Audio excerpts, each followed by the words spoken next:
കണ്ട കല്ലുമോ മുഴുവനും അവർ പ്രാർത്ഥിക്കുന്നുണ്ട്. പക്ഷേ ഭഗവാനെ കുറിച്ച് പറഞ്ഞു കൊടുത്തോ? ഈ പ്രതിഷ്ഠയെ കുറിച്ച് പറഞ്ഞു കൊടുത്തോ? അല്ലേ? 134 വർഷങ്ങൾക്ക് മുമ്പ് ഒരു മഹാത്ഭുതം നടന്നു. കണ്ണീരുപ്പിട്ട് ജീവിച്ചിരുന്ന, അല്ലേ, തമ്മിലുണ്ണാത്തോർ, കെട്ടില്ലാത്തോർ, ദൃഷ്ടിയിൽപ്പെട്ടാൽ പോലും ദോഷമുള്ളോർ, അതായിരുന്നു ഈഴവൻ. അതായിരുന്നു ഈഴവരാതി പിന്നോക്ക സമുദായക്കാരൻ്റെ അവസ്ഥ. വിദ്യാഭ്യാസത്തിന് പള്ളിക്കൂടത്തിൽ പോകാൻ അനുവാദമില്ല, അല്ലേ? കഴുത്തിലേക്ക് കാതിലേക്ക് ഒരു ആഭരണം എടുത്തിടാൻ അവകാശമില്ല. എന്തിന്? രണ്ടാം മുണ്ട് നേരിയത് വാങ്ങിവെച്ചിട്ട് സവർണ തമ്പുരാക്കന്മാരുടെ മുന്നിൽ നഗ്നമാറിടവുമായി നിന്നുകൊണ്ട് അവസാനം അതൊന്നും മാറിൽ ചാർത്താൻ കഴിയാതെ മരിച്ചപ്പോൾ പട്ടടയിലിട്ട് എത്രയോ നമ്മുടെ മുതുമുത്തശ്ശിമാരുടെ രണ്ടാം മുണ്ട് നേരിയത് പട്ടടയിൽ കിടന്ന് കത്തിയമർന്നിട്ടുണ്ട്. വേദം പഠിക്കുന്നവൻ്റെ, ഉപനിഷത്ത് പഠിക്കുന്നവൻ്റെ കാതറുത്ത് ദളവാക്കുളത്തിലേക്ക് എറിഞ്ഞിട്ടുണ്ട്, കണ്ണ് ചൂഴ്ന്നു കളഞ്ഞിട്ടുണ്ട്, ഈയമൊരുക്കി ചെവിയിലേക്ക് ഒഴിച്ചിട്ടുണ്ട്. ആ കാലഘട്ടത്തിൽ നല്ലൊരു ദൈവം ഉണ്ടായിരുന്നു, നല്ലൊരു പള്ളിക്കൂടത്തിൽ പോകാൻ പറ്റുമായിരുന്നു, നല്ലൊരു പേര്.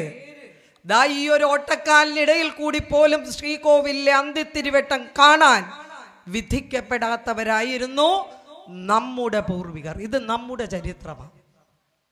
ബ്രിട്ടീഷുകാരൻ്റെയും ഡച്ചുകാരൻ്റെയും പോർച്ചുഗീസുകാരൻ്റെയും ചരിത്രമല്ലാതെ ഇത് ഈഴവൻ്റെ ചരിത്രമാണ്, അല്ലേ? തമ്മിലുണ്ണാത്തോർ, കെട്ടില്ലാത്തോർ, ദൃഷ്ടിയിൽപ്പെട്ടാൽ പോലും ദോഷമുള്ളവരായി നമ്മൾ ജീവിച്ചിരുന്നു. ഡോക്ടർ പൽപ്പുവിൻ്റെ ഭാഷയിൽ പറഞ്ഞാൽ പട്ടിക്കും പൂച്ചയ്ക്കും നടക്കാവുന്നിടത്ത് നാട്ടിയോടിച്ചിരുന്നത് നമ്മളെയായിരുന്നു, അല്ലേ? പട്ടിക്കും പൂച്ചയ്ക്കും നടക്കാം, പത്രോസ് തൊട്ടാൽ എല്ലാം പുണ്യായി എന്നൊരു ചൊല്ലുണ്ടായിരുന്നു. എത്ര പേരാണെന്നറിയോ ഈഴവ സമുദായത്തിൽ നിന്നൊരു കൊന്തയെടുത്ത് വെന്തിങ്കയിട്ട് മാർക്കം കൂടി ക്രിസ്ത്യാനികളായിട്ടുള്ളത് ജീവിക്കാൻ വേണ്ടിയാ. അവരെ കുറ്റം പറഞ്ഞിട്ട് കാര്യമില്ല. നമുക്ക് യാതൊരു അവകാശാധികാരങ്ങളില്ല. അവിടെയാണ് ശ്രീനാരായണ ഭഗവാന്റെ അവതാരോദ്ദേശം നടന്നത്, അല്ലേ? 32ാമത്തെ വയസ്സിൽ കരയാത്ത കുഞ്ഞ് തൻ്റെ കണ്ണുനീരുകൊണ്ട് ഒരു മഹാപ്രതിഷ്ഠ നടത്തി ശവമായി ജീവിച്ചവനെ ശിവമാക്കി മാറ്റിയ പ്രതിഷ്ഠയായിരുന്നു അത്. ശിവപ്രതിഷ്ഠയായിരുന്നു, അല്ലേ? ഇവിടെ ശവം പോലെ ജീവിച്ചിരുന്നു.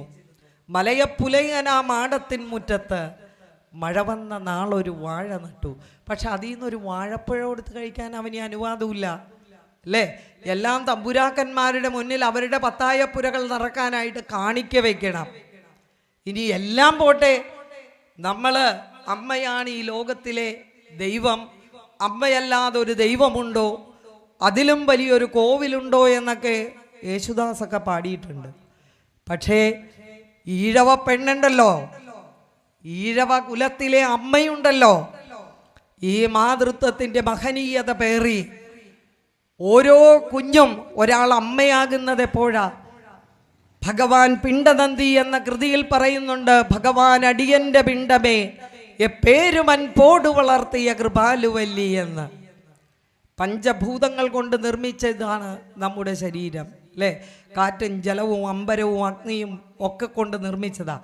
ഇതിൽ ജീവന്റെ എരി കൊളുത്തുന്നത് ആരാണെന്ന് ഗുരു പിണ്ടനന്ദിയിൽ പറയുന്നുണ്ട്. മക്കൾക്ക് പറഞ്ഞു കൊടുത്തോ? ആ കൃതി പറഞ്ഞു കൊടുത്തോ? അച്ഛനും അമ്മയും അല്ലെങ്കിൽ മുത്തശ്ശനും മുത്തശ്ശിയും ഒക്കെ കൂടി ഇരിക്കുമ്പോൾ ഒന്ന് വായിക്കണം ആ കൃതി. അതിൽ ഭഗവാൻ ആരെന്ന് ഗുരു വരച്ച് കാണിക്കുന്നുണ്ട്. ഭഗവാൻ അടിയന്റെ പിണ്ടമേ എപ്പേരുമൻ പോടു വളർത്തിയ കൃപാലവല്ലി, കൽപ്പിച്ച പോലെ വരുമെന്ന് കണ്ടിട്ടെല്ലാം അർപ്പിച്ചിടുന്നങ്ങ് ശംഭോ, അല്ലേ? എൻ്റെ പൊന്നപ്പനാണ്, എൻ്റെ താതനാണ്, എൻ്റെ ശംഭുവാണ് എന്ന് പറയുന്നുണ്ട് ഗുരു. അതിലൊരമ്മയെക്കുറിച്ച് പറയുന്നുണ്ട്. പേറ്റുനോവിൻ്റെ നൊമ്പരം കൊണ്ട് നായായും നരിയായും മോങ്ങുന്ന ഒരമ്മയുടെ പേറ്റുനോവിൻ്റെ നൊമ്പരം ഗുരു പറയുന്നുണ്ട്, അല്ലേ? ഏതാണ്ട് ഒരു ചെറുവിരലൊന്ന് പിച്ചാത്തി കൊണ്ട് മുറിഞ്ഞാൽ നമ്മൾ ഹോ എനിക്ക് വേദന എടുക്കണേ എന്ന് പറഞ്ഞ് ചാടും. 20 അസ്ഥികൾ ഒരുമിച്ചൊടിഞ്ഞാലുണ്ടാകുന്ന വേദനയുണ്ടല്ലോ, അതാ ഓരോ പെണ്ണും 10-12 മണിക്കൂർ അനുഭവിച്ച് പേറ്റുനോവെടുത്ത് പ്രസവിച്ച പെണ്ണുങ്ങൾ അനുഭവിച്ചിരിക്കുന്നത്. ഞാൻ 2 അനുഭവിച്ചതാ.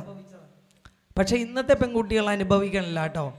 അനസ്തേഷ്യ കൊടുക്കുക, നടുവിനൊരു ഇഞ്ചക്ഷൻ കുത്തുക, ടിം നിശ്ചലമായി കിടന്നു.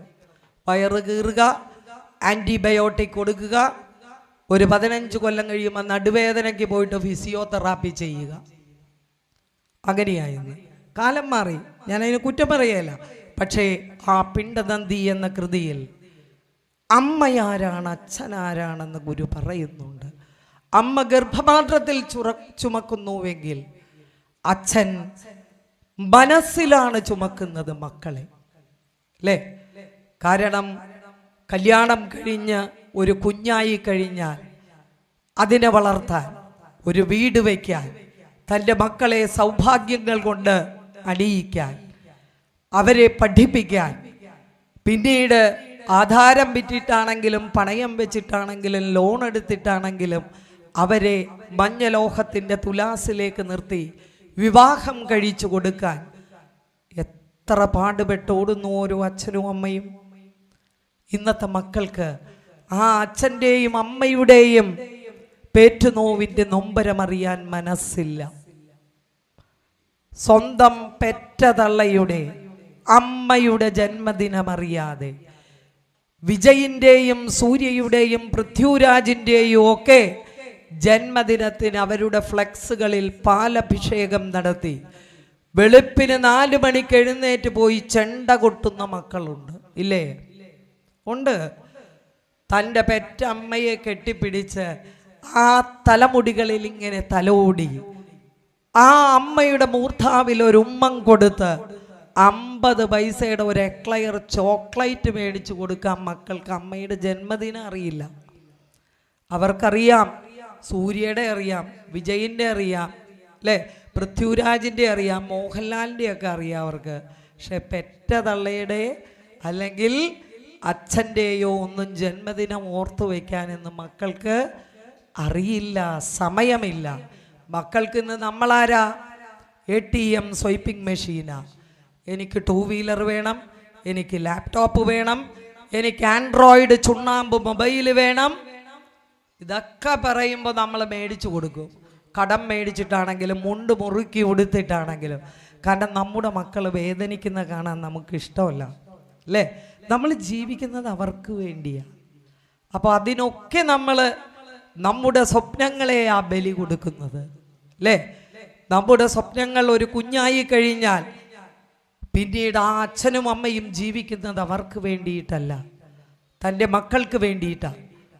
അവരുടെ ഓരോ വളർച്ചയും സ്വപ്നം കണ്ടുകൊണ്ടാണ് ഓരോ മാതാപിതാക്കളും നീങ്ങുന്നത്. അങ്ങനെ നീങ്ങുമ്പോൾ നമ്മൾ ഇടുകുടുക്കെ ചോറും കറിയും എന്ന് പറയുന്നത് പോലെ കാശിങ്ങനെ കൊടുത്തുകൊണ്ടിരിക്കണം അവരുടെ ആവശ്യങ്ങൾ നിറവേറ്റാൻ. തിരിച്ച് എൻ്റെ അമ്മയുടെ കൺതടത്തിൽ കറുപ്പ് പടർന്നിട്ടുണ്ടല്ലോ, എൻ്റെ അച്ഛൻ്റെ മുടിയിഴകളിൽ വെള്ളി വര വീണിട്ടുണ്ടല്ലോ, നല്ല ദൃഢഗാത്രനായ എൻ്റെ അച്ഛൻ്റെ കരങ്ങൾ ഇടിഞ്ഞു തൂങ്ങിയല്ലോ, അച്ഛന് ക്ഷീണമുണ്ടല്ലോ, അല്ലേ? അമ്മയുടെ കവിൾത്തടങ്ങൾ കുഴിഞ്ഞല്ലോ എന്നാലോചിക്കുന്ന മക്കളിന്നില്ല. ഉണ്ടാകാം, പക്ഷേ ബഹുഭൂരിഭാഗവും അതൊക്കെ മറന്നുകൊണ്ട്. എന്തുകൊണ്ട്? മക്കളെ കുറ്റം പറയേണ്ട. പിണ്ടനന്ദി വായിച്ചു കൊടുത്തോ? ഇല്ലല്ലോ. 3-4 വർഷം മലത്തിലും മൂത്രത്തിലും കിടന്ന് ഓരോ അച്ഛനും അമ്മയും കൂടി അവരുടെ സ്വപ്നങ്ങളുടെ ഇന്നും അവരുടെ കാലിൽ ഒരു മുള്ളു കൊണ്ടാൽ പിടയും നമ്മുടെ നെഞ്ച്, അല്ലേ? ഉറക്കമൊഴിച്ച് കാത്തിരിക്കും. ഡിസംബറിലെ മഞ്ഞ്, മകരമാസത്തിലെ മഞ്ഞ് പെയ്യുന്ന രാത്രികളിൽ മകൻ്റെയോ മകളുടെയോ ദേഹത്ത് പുതപ്പില്ല എങ്കിൽ പാതിരാത്രി കഴിയുമ്പോൾ നമ്മൾ ചെന്നത് ഇട്ടുകൊടുക്കും. അവർക്കൊരു ജലദോഷപ്പനി വന്നാൽ പോലും ആധിയാണ്, ഉറങ്ങാൻ കഴിയില്ല. അങ്ങനെയാ ഓരോ അച്ഛനും അമ്മയും ഓരോ മക്കളെ വളർത്തിയെടുക്കുന്നത്.